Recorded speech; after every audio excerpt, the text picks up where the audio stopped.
Hello friends, welcome to our channel 11th standard bioswology பார்த்துட்ருக்குறோம் nomenclature topic பார்த்துட்ருக்குறோம். இன்றைக்கி நாமென்க்ளேச்சரோட லாஸ்ட் டாபிக் தான் பார்க்குறோம், ரூல்ஸ் ஆஃப் நாமென்க்ளேச்சர். ஓகேங்களா, நாமென்க்ளேச்சருக்கு particular set of rules and regulations இருக்குது. ஸோ அந்த ஆர்டர் படி தான் நம்ம ஆர்கானிசம்ஸ்க்கு வந்து நேம் பண்ணுறோம். ஓகேங்களா, இப்போ என்னெல்லாம் ரூல்ஸ் இருக்குதுன்னு பார்க்கலாம். The scientific name should be italicized in printed form and if handwritten it should be underlined separately. என்ன சொல்கிறாங்கன்னா, ஆர்கானிசமோட சயின்டிஃபிக் நேம் வந்து இட்டாலிசைஸ்டாக இருக்கணும். பிரிண்டட் ஃபார்மாக இருந்ததுன்னா இட்டாலிசைஸ்டாக இருக்கணும். ஹேண்ட் ரிட்டனாக இருந்ததுன்னா நம்ம அதை வந்து அண்டர்லைன் பண்ணி காமிக்கணும். நம்ம நேற்று பார்த்த டாப்பிக்லேயே அதே தான். ஸோ இங்கே வந்து கார்வஸ் ஸ்ப்ளெண்டன்ஸ் இந்தியன் ஹவுஸ் க்ரோட சயின்டிஃபிக் நேம் கார்வஸ் ஸ்ப்ளெண்டன்ஸ். இது வந்து பிரிண்டட் ஃபார்ம், புக்கில் வந்து பிரிண்டட் ஃபார்மாக இருக்கிறதுனால இதோட ஃபாண்ட் வந்து டிஃப்ரெண்ட், இட்டாலிசைஸ்டு. சப்போஸ் இதுவே நாம் எழுதுகிறோம்னா, நோட்டில் எழுதுனோம்னா அதை எழுதி நம்ம அண்டர்லைன் பண்ணணும். ஸோ இதுதான் ஃபஸ்ட் ரூல் என்னது, சயின்டிஃபிக் நேம் வந்து பிரிண்டட் ஃபார்மில் இருந்ததுன்னா இட்டாலிசைஸ்டாக இருக்கணும். Suppose if it is hand ரிட்டன்னா நம்ம அதை வந்து அண்டர்லைன் பண்ணி காமிக்கணும். This is the first rule. What is the second rule? The generic names first alphabet should be in upper case. அது என்னது, ஜீனஸ் நேம் வந்து எப்போவுமே ஃபஸ்ட் லெட்டர் வந்து கேபிட்டல் தான் இருக்கணும். பார்த்தோம்ல, Corvus. So Corvus genus name. So கார்வஸுடைய first letter எப்படி இருக்குது? ஆமாம், கேபிட்டல் லெட்டர். அப்பர் கேஸ்னால் கேபிட்டல் லெட்டர், லோவர் கேஸ்னால் small letter. So the generic names genus, ஓகேவா, ஜெனரிக் நேம்னா ஜீனஸோட name first alphabet should be in upper case, capital letter. புரிஞ்சுங்களா? So it should be in capital letter. Next the specific name, species name should be in lower case. அவ்வளோதான். So இது upper case வந்து capital லெட்டர்ஸ்னால், lower case என்ன, sorry, generic name வந்து upper case. So species name is lower case. Yes எல்லாம் lower கேஸில் தான் கொடுத்துருக்குறாங்க தோ. So the specific name species should be in lower case. ஓகேங்களா, this is second point. Third point என்னது, the scientific names of any two organisms are not similar.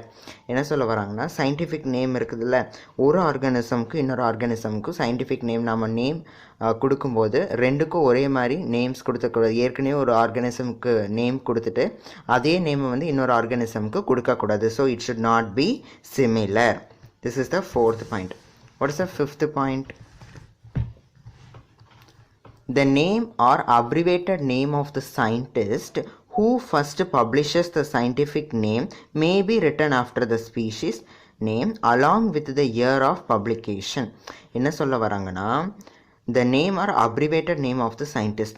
So ஒரு scientist வந்து ஒரு ஆர்கானிசமை கண்டுபிடிச்சிட்டு அந்த ஆர்கானிசமுக்கு நேம் வைக்கும்போது அந்த ஆர்கானிசமோட ஸ்பீஷீஸ் நேமுக்கு அப்புறமேல அவங்களோட பேர், அந்த சயின்டிஸ்டோட நேமு வச்சுக்கலாம். இல்லை அவரோட அப்ரிவேட்டட் நேம், அதாவது அந்த நேமை வந்து சுருக்கியும் வச்சுக்கலாம். அந்த சயின்டிஸ்டோட நேமை வந்து சுருக்கியும் இல்லை ஃபுல் நேமாகவும் அந்த ஸ்பீஷீஸ் நேமுக்கு பின்னாடி சேர்த்து அந்த சயின்டிஸ்டோட நேமையும் எழுதலாம்.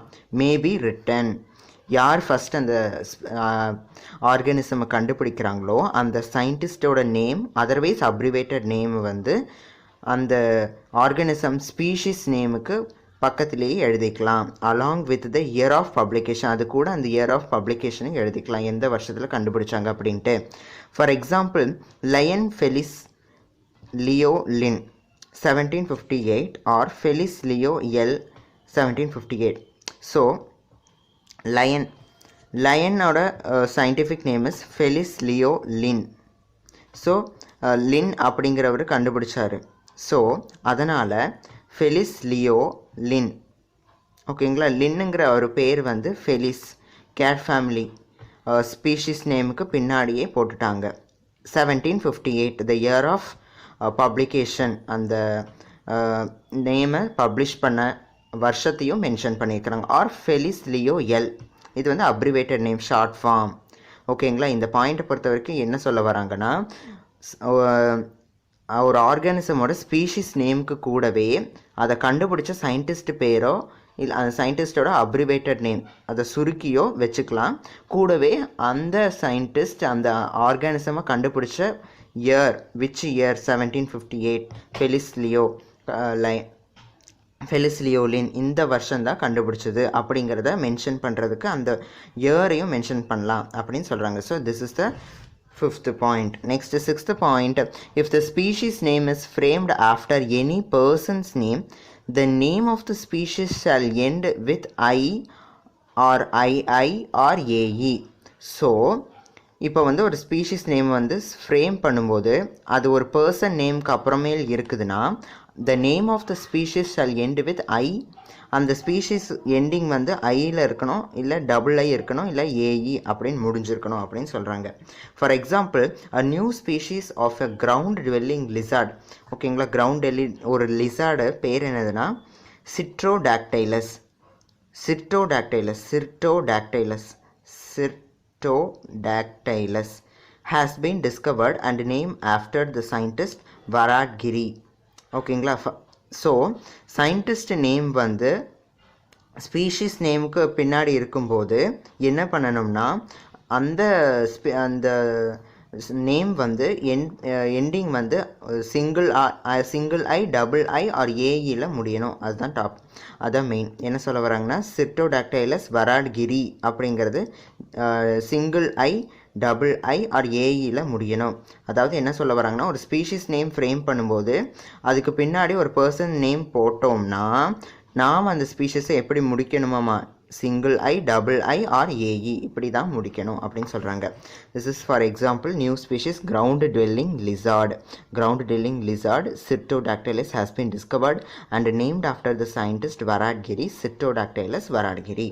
ஓகேங்களா, so these are the rules. First rule என்னது, சயின்டிஃபிக் நேம் வந்து இட்டாலிசைஸ்டாக இருக்கணும், பிரிண்டட் ஃபார்ம்னா இட்டாலிசைஸ்டாக இருக்கணும், ஹேண்ட் ரிட்டனாக இருந்ததுன்னா எழுதி அண்டர்லைன் பண்ணி காமிக்கணும். எப்போவுமே ஜீனஸ் நேம் வந்து கேபிட்டல் லெட்டர், ஃபஸ்ட்டில் வர ஜீனஸ் நேம் வந்து கேபிட்டல் லெட்டரில் இருக்கணும், பின்னாடி வர ஸ்பீஷீஸ் நேம் வந்து ஸ்மால் லெட்டர்ஸில் இருக்கணும். ஓகேங்களா, அடுத்து சயின்டிஃபிக் நேம் ஒரு ஆர்கானிசம்க்கு இன்னொரு ஆர்கானிசம்க்கும் சேமாக இருக்கக்கூடாது, டிஃப்ரெண்ட்டாக தான் இருக்கணும். அப்புறம் ஒரு ஸ்பீஷீஸை கண்டுபிடிச்சிட்டு அதோட நேம் பப்ளிஷ் பண்ணும்போது அதை கண்டுபிடிச்ச சயின்டிஸ்ட் பேரையும் எந்த வருஷத்தில் கண்டுபிடிச்சாங்கிறதையும் மென்ஷன் பண்ணலாம். ஸோ அதர்வைஸ் அந்த சயின்டிஸ்டோட அப்ரிவேட்டட் நேமையும் பின்னாடி போட்டுக்கலாம். ஓகேங்களா, தட் இஸ் ஒன் பாயிண்ட்.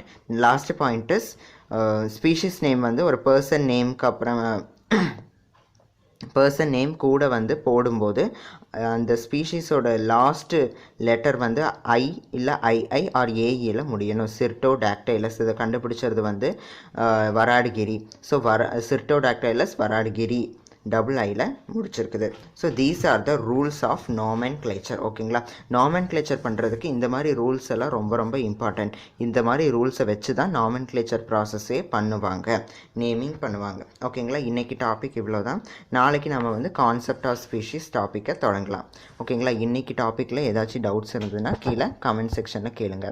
மறக்காமல் நம்ம சேனலை சப்ஸ்கிரைப் பண்ணுங்கள். தேங்க்யூ.